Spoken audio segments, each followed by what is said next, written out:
ছিলাম, এখনো আছি, সুখের দিনেও থাকবো ইনশাআল্লাহ।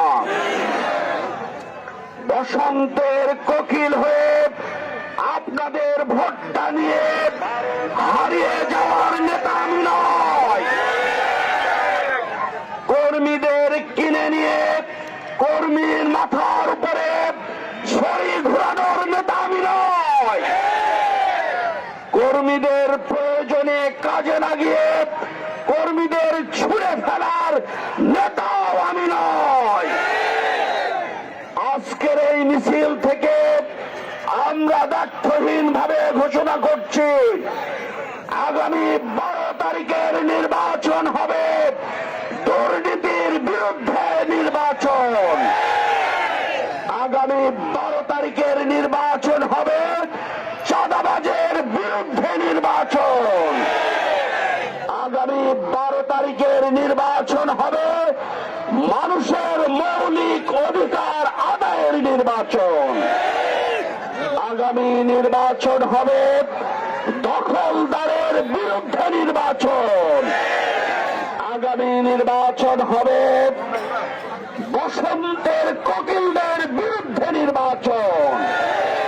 সংগ্রামী বন্ধুগণ, আমরা এই জীবননগরকে নতুন করে প্রাণ দিতে চাই। এই জীবননগরকে আমরা ঢেলে সাজাতে চাই।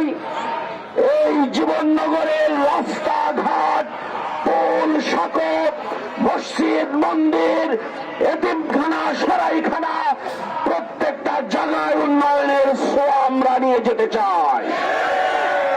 এই জীবননগরে যে জায়গায় দাঁড়িয়ে আছি, এই স্টেডিয়ামটাকে প্রাণের স্টেডিয়াম বানাতে চাই।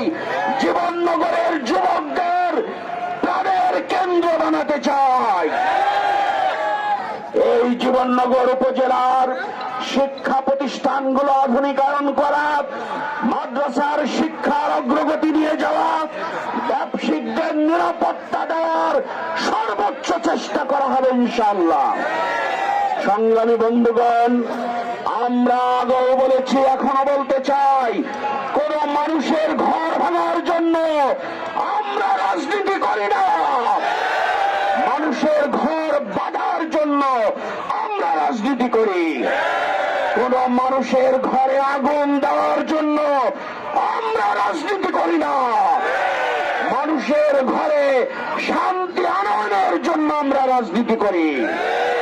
কোন মানুষকে তাড়িয়ে রাজনীতি করার কারণে জেলখানায় পড়ার জন্য আমরা রাজনীতি করি না।